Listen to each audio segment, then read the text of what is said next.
There's a moment that happens every day, a moment so ordinary, so woven into the fabric of your routine, that you never question it. You might be doing it right now. And yet, this single habit, this invisible pattern, could be quietly dismantling the very engine that keeps you alive. Your heart, not through neglect, not through indulgence, but through something far more insidious. Something that feels responsible, even virtuous, something you were taught to do. Let me take you inside a story.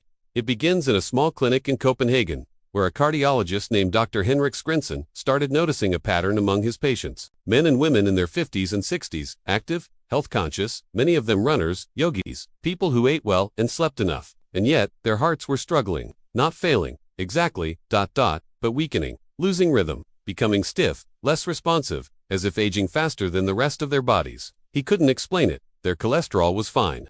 Blood pressure, manageable. No smoking, no excess weight. They were doing everything right, or so it seemed. Dr. Skrenson began asking a different kind of question, not what they ate, or how much they exercised, but how they lived, how they moved through their days. And that's when he found it, the hidden variable. Almost every single one of them, without exception, had the same daily habit, a habit so normalized, so embedded in modern life, that it had become invisible. And this habit, he discovered, was directly correlated with a measurable decline in cardiac flexibility, arterial elasticity, and heart rate variability after the age of 50. The habit, sitting still for more than 6 consecutive hours a day. You might pause here. You might think, but I exercise. I go to the gym. I take my walks. And yes, you probably do. But here's the paradox that Dr. Skrenson uncovered, and it changes everything. Exercise doesn't erase the damage of prolonged stillness. Your heart doesn't operate on a weekly average. It responds to patterns, to rhythms, to the way you move or don't move throughout each waking hour. And when you sit for long, unbroken stretches, something profound happens at the cellular level. Your blood flow slows, your vessels constrict, your heart begins to work harder, but not in the way that strengthens it, in the way that ages it. Think of your circulatory system as a river. When water flows freely, it carves pathways, nourishes the land, stays clean and alive. But when it stagnates, when it pools in one place for too long, it becomes murky, sluggish, toxic. Even your blood is no different. When you sit, truly sit, for hours, your lower body becomes a reservoir. Blood pools in your legs, your hips, your abdomen. Your heart has to pump harder to circulate it. But worse than that, your vascular system begins to adapt. Your arteries lose their flexibility. The smooth muscle cells that line your blood vessels start to stiffen, as if preparing for a life of reduced demand. And here's where it gets quietly devastating. After 50, your body's ability to reverse this damage slows dramatically. The elastin and collagen that keep your arteries supple, they don't regenerate as quickly. The mitochondria in your heart cells, those tiny powerhouses that produce energy, they become less efficient under chronic low-flow conditions. And your autonomic nervous system, the part of you that regulates heart rate and rhythm without conscious thought, it starts to lose its variability. Heart rate variability.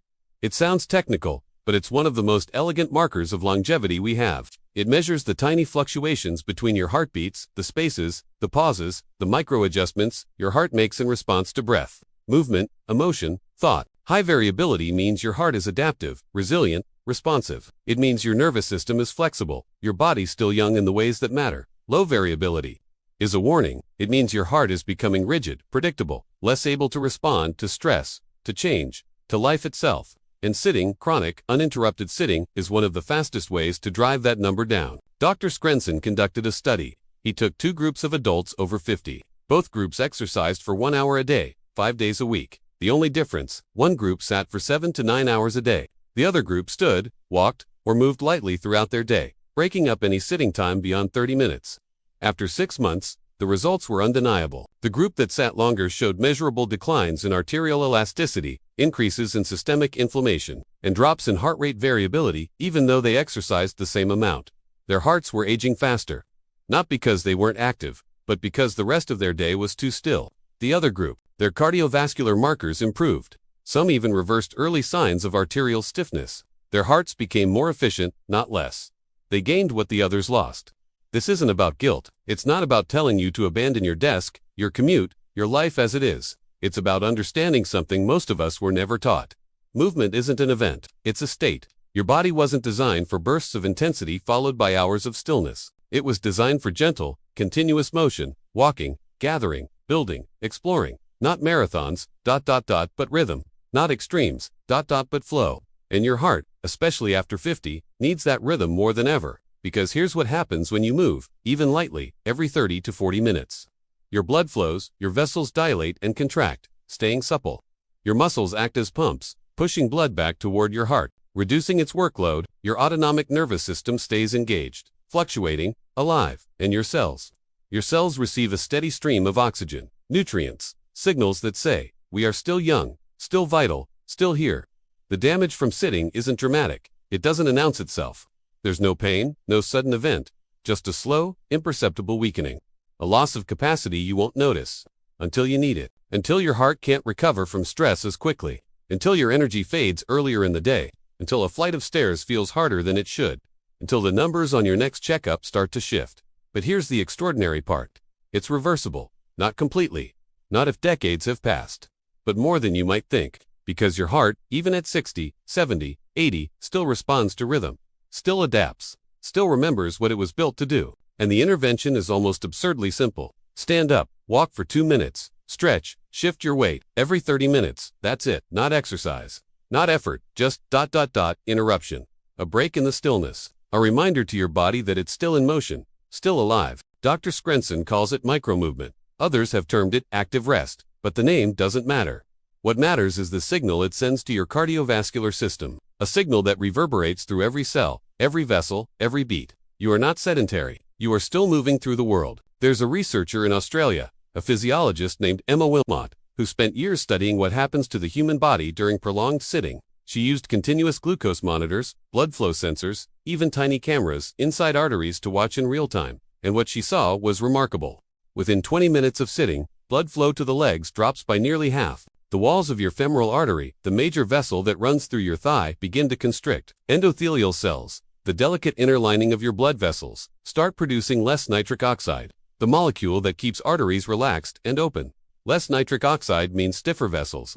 Stiffer vessels mean higher blood pressure. Higher blood pressure means your heart works harder for the same result. And over time, over years, this becomes your baseline. But here's where it gets beautiful. When you stand up and walk, even for 90 seconds, blood flow doubles. Nitric oxide production surges.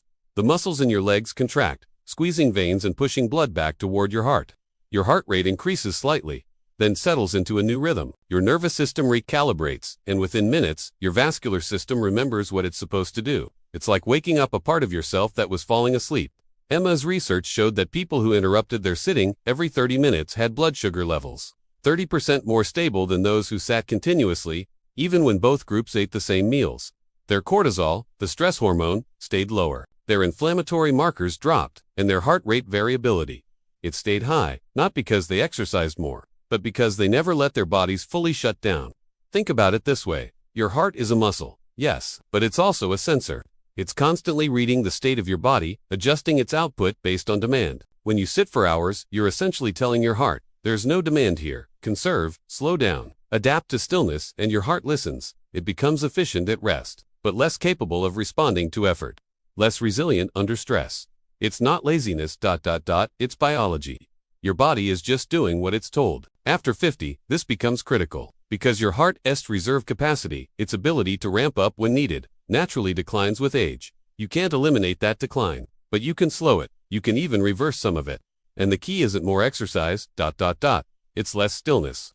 There's a term in cardiology, cardiac reserve. It's the difference between your resting heart rate and your maximum heart rate. The range your heart can safely operate within. When you're young, that range is wide. Your heart can go from calm to racing and back again without strain. But as you age, and especially if you spend most of your day sitting, that range narrows. You lose gears. Your heart can still beat, it can still pump, but it can't shift as easily, can't respond as quickly. And when life demands more, a sudden sprint, a stressful moment, an illness, an injury, your heart may not have enough reserve left to meet it.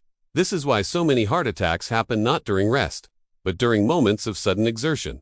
Shoveling snow, rushing through an airport, an argument, a shock. The heart is asked to do something it's no longer trained for, and it falters. But here's what most people don't realize. You can retrain your heart, not through intensity, but through variability, by giving it regular, gentle reasons to shift, to speed up, slow down, adjust, respond. And the simplest way to do that is to move throughout your day. Not workouts, not sweat sessions, just ... movement, natural, organic, human movement, the kind your ancestors did without thinking. the kind children still do instinctively. There's a village in Sardinia, one of the world's blue zones, where people live past 100 at rates 10 times higher than the rest of the world. Researchers went there expecting to find a secret, a superfood, a genetic advantage, and what they found instead was startlingly mundane. The oldest people in the village didn't exercise, they didn't go to gyms, they didn't run, but they also never sat still for long. They gardened, they walked to neighbors' homes, they stood while cooking, talking, working, they moved, constantly, lightly, without effort or intention.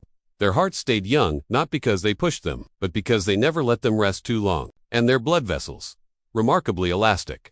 Their heart rate variability, higher than most 50-year-olds in the developed world. Their cardiac reserve, still wide, still flexible, still capable of responding to life's demands. You don't have to move to Sardinia. You don't have to garden or herd sheep or walk miles every day. But you do have to interrupt the stillness. You have to refuse to let your body believe it's done moving, because after 50, your heart doesn't just weaken from overuse. It weakens from underuse, from being left idle too long, too often, from adapting to a life that no longer requires it to be resilient.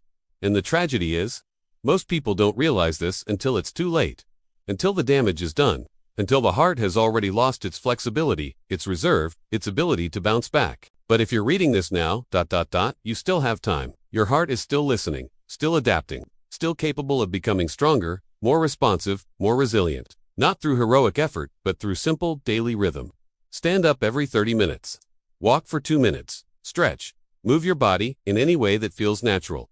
It doesn't matter what you do, only that you do it, that you break the pattern, that you remind your heart it's still needed, still valued, still essential, because it is. Your heart has been beating since before you were born. It will beat more than 2 billion times in your life. It has carried you through every moment, every emotion, every challenge. And it will carry you still, if you give it what it needs. Not rest, not stillness, but rhythm. The rhythm of life. The rhythm of movement. The rhythm that says, I am still here, still alive, still moving forward. And your heart, it will answer.